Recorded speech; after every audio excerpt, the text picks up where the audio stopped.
Charles Caudrelier won the Route du Rhum-Destination Guadeloupe, breaking the course record.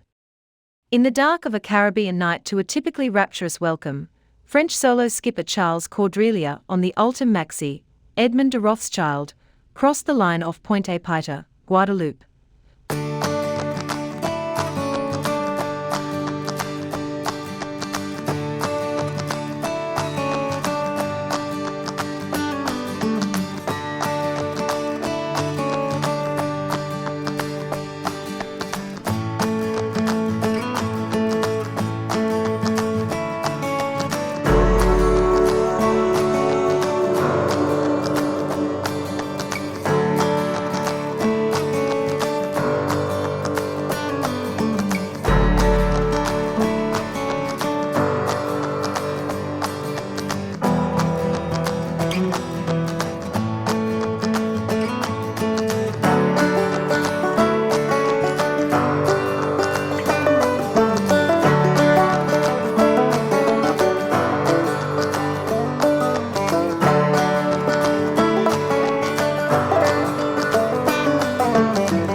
This is your weekly sailing highlights show, The World on Water, for November 18, 2022. Australia executed a stunning comeback to seize victory at the Dubai Sail Grand Prix, presented by P&O Marinas, to extend its overall season lead to 9 points. Tom Slingsby's team stormed back after disastrously ending race day 1 in 8th place, to snatch victory from France and Great Britain, in a nail-biting final that was fought to the finish. Tom Slingsby's reigning Sail GP champions moved 9 points clear of second-place New Zealand with the victory, further staking their claim for a place in this season's grand final. The three-boat winner-takes-all final went right to the wire, with lead changes throughout, and a constantly reshuffling leaderboard. Despite an excellent start and leading for much of the race, France's commanding position was snatched by Great Britain in the 11th hour, when all three boats converged at the 5th gate. But a messy final jibe by the British crew opened the door to Australia, which streaked past both competitors to seal the win.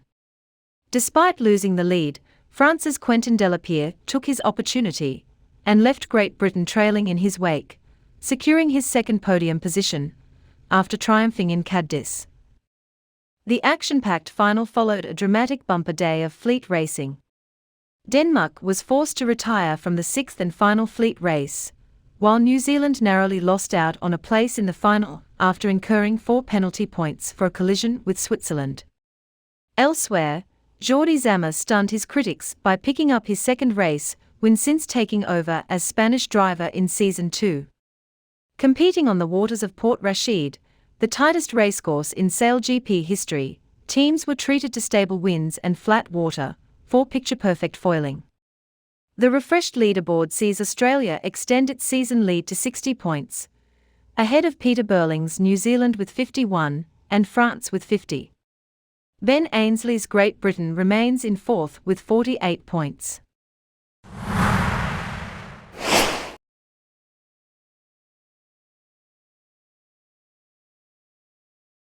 François Gabart took second place in the ULTIM 32/23 class, on the 12th Route du Rhum-Destination Guadeloupe, when he brought his SVR Lazartigue through the Pointe-à-Pitre finish line this Wednesday afternoon.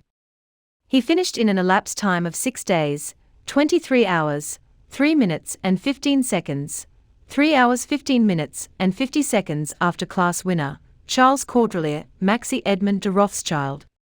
It is the second time in successive races that the French ocean racing star has finished runner-up on the classic solo transatlantic. In 2018, he was denied victory by Francis Joyan, who won the 3,542 nautical miles course by 7 minutes, after 7 days and 14 hours of racing.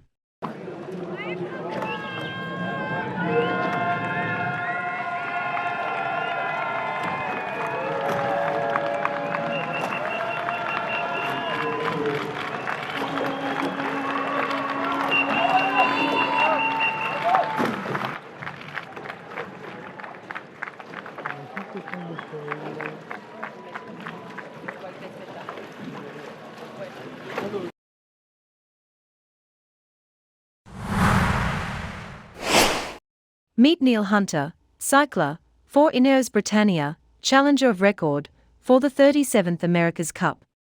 Neil's America's Cup journey started in 2016, when he trialled for the then BAR Academy, and won the Youth America's Cup.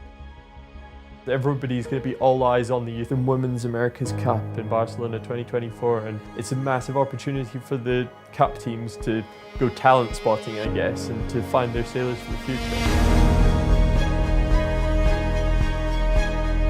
This time round, the protocol is basically saying that we've got to have a youth AC, which I think is, it's perfect. It's needed, and I think it's key, and it's definitely something that had to be in the protocol as far as I was concerned. There had to be a development pathway for young sailors, and they get to learn from these that have got 20 years experience in the America's Cup games. Yeah, it's a massive opportunity, and it's a good time to be a young sailor or a female sailor.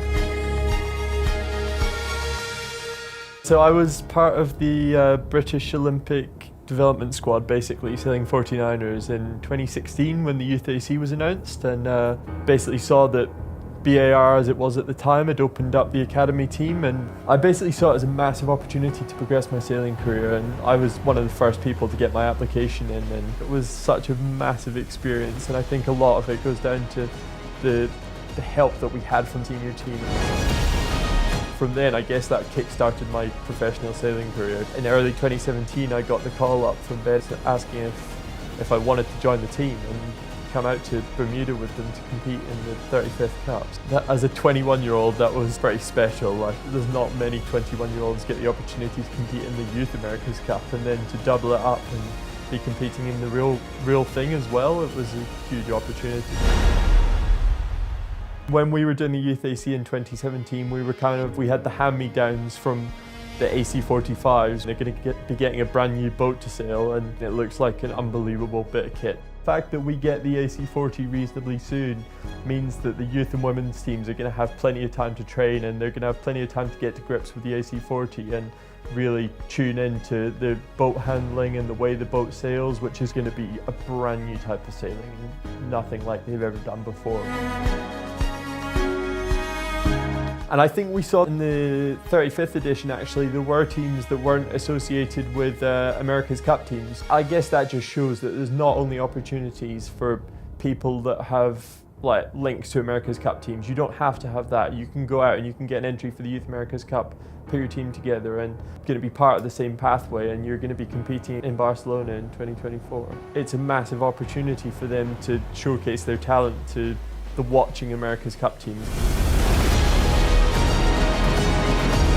I think the women's AC is a massive game changer for the sport. I mean, it's not that long ago that in 1989-90, my mum was part of the first all-women team sail around the world, and that was like a massive thing back then. Nobody believed that women could sail around the world, and now I guess that was fairly groundbreaking at the time. So it's quite unbelievable that it's taken this long almost to actually get a women's AC off the ground, and it's great that between ourselves and Team New Zealand, that was one of the first things that we had down and had to be part of the protocol for this time.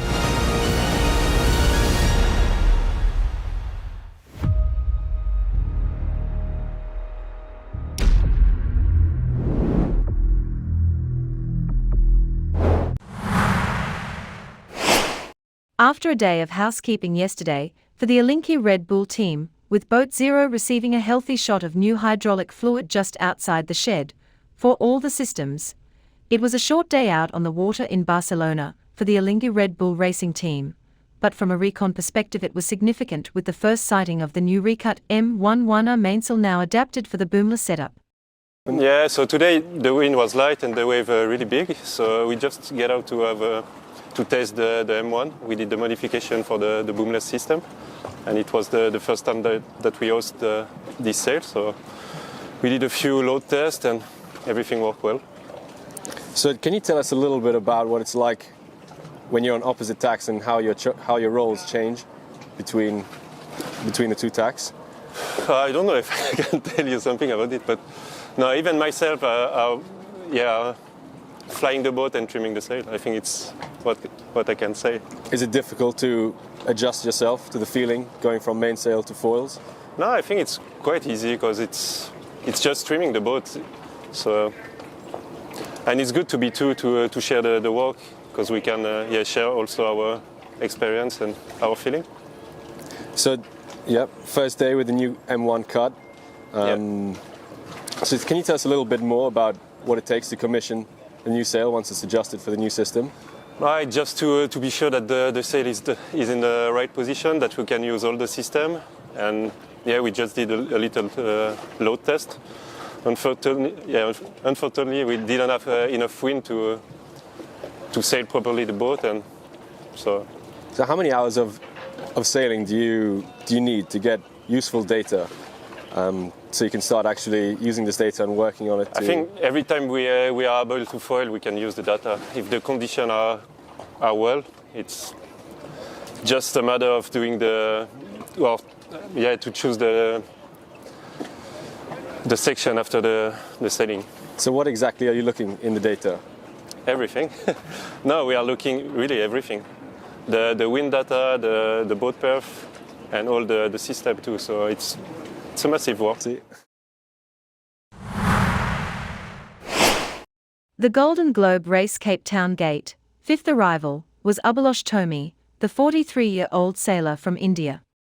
In the last edition of the race, Tomi was rescued after 83 days at sea, following a complex international effort. He doesn't seem happy. So Bayonet's arrived, and I know Abhilash has had lots of frustrations. He was actually very close to the lead group, Tapio and Kirsten. They were on top of each other, just like probably 10 days ago, and now he's quite some way behind. He got stuck in a high, basically a big calm area, about a bit over a week ago, and basically lost about 3 days. Very frustrated. So, and I know it'll be interesting to see how he's feeling, but I know he's really extremely disappointed. So the boat looks good. They've got a team here with a drone, flying drones, and there's a satellite being organised. There's a satellite coming across the top. So Bayonet they're sort of like they collect information. We should maybe tell also to the people who are watching the tracker at that moment that Damien is not so far behind actually. Yeah. In fact, we mucked up because we were following Damien.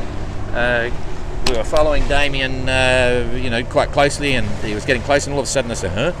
Abhilash has pulled away, and I got a lot of things in my head when we last saw it. I thought, crikey, he's 120 miles behind. But as it turns out, he was off the tracker for some time, and Jane just sent us a message, said, "Oh, look, he's only about 30 miles behind." And that means he's probably 4 hours or so behind Abhilash. So we'll be doing both of them today, and we'll look forward to seeing Damien come in as well, which is kind of cool. Yeah, the boat looks like no barnacles at all, no? Impressive. Yep, no barnacles there. You've written plenty of letters? Not too much. Just a few. But the Bayonet team is you can hand the letters to them. The which? Bayonet? Oh yeah, I can That's give them straight to them. We got to give them to them, they can't get it. So that's all cool. Yeah, okay, that's good. And boat's all good? No problem. The bottom looks really clean. So how many times you dived on it? Once. Once? That's good. So you've got good paint. Maybe. Yeah. That's cool. And all the systems are working? Yeah. Yeah, that's cool. Tell us about your weather forecasting. Getting any weather information at all? I can't reveal too much information, so I'm sorry I can't talk about weather. You can't talk about weather? No. Okay. So in comparison to, like, how do you feel about the GGR right now? It's a rally. There is Yeah. no race in it. Yeah. It's become a rally. That's what all the entrants are calling it. Yeah. It's terrible Yeah. compared to 18, of course, which was fun. Yeah. Yeah, and I don't think I'll recommend this race to anybody. Okay. Yeah. It's a waste of a complete year for Yeah. a lot of people. Yeah. Okay. So what's the big surprise when you entered the race to now? You know, in terms of your perception of the race before you started and entered. What's It was changed? fun, but this time it's not fun at all. Yeah. You don't know where the entrants are. You don't know weather, Yeah. and you're just groping in the dark.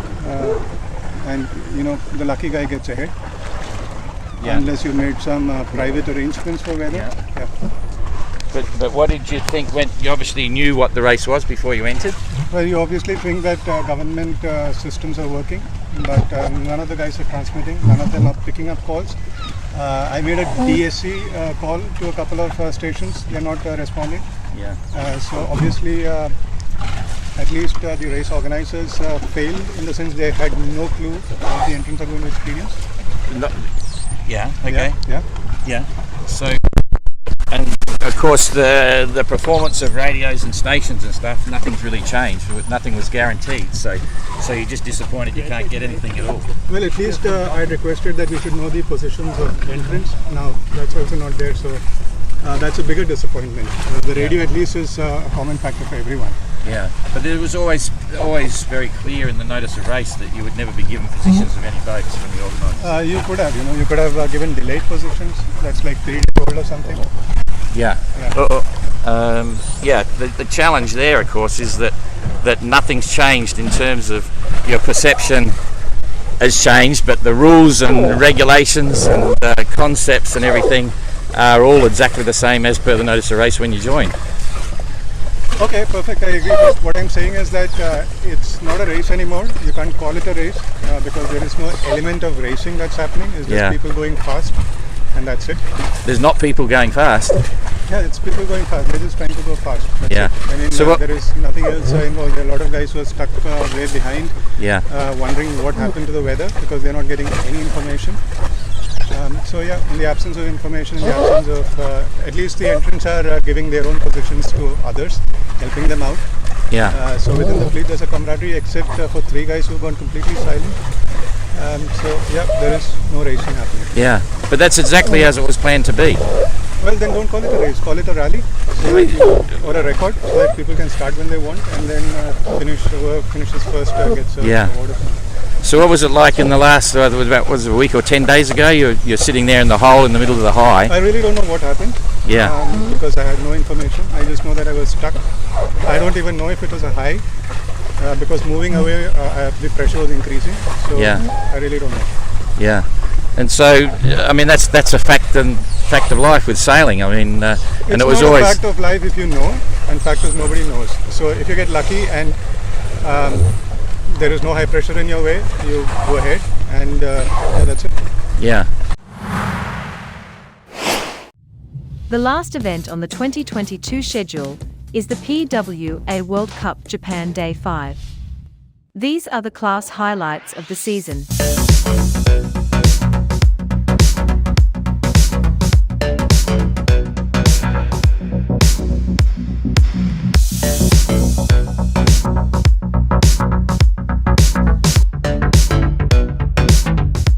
So that's it for here in Japan and the PWA Tour in 2022, and what a way to finish.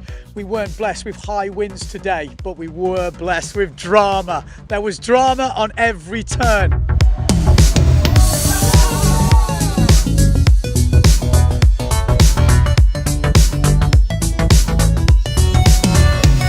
Let's kick off with the women. With one event in 2022, this was the world title race. But with only one elimination, Marion Mortefon already had it wrapped up. So Marion Mortefon is the 2022 world champion. Second place was Justine Lemetier. What a result for the young French lady. First time on the podium, and what a way to do it. Third place, that was where it was all going down today, between Delphine Cousin-Kestel and Hella Oppendahl. And in the end, it was Delphine Cousin-Castel that made it a 1-2-3 for the French women. In the men, it was a roller coaster of a day for Maciej Rakowski.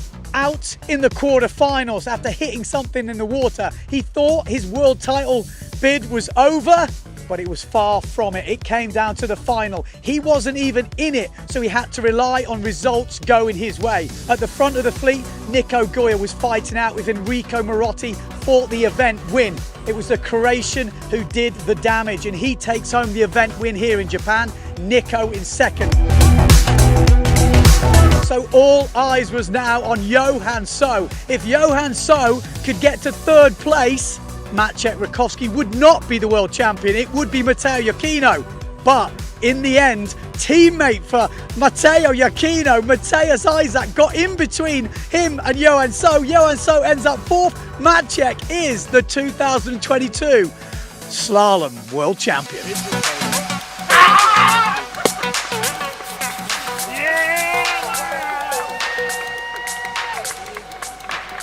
So that's it for 2022. Everyone is off to warmer climes to get training already for next year. 2023 is gonna be a banger. Make sure you tune in.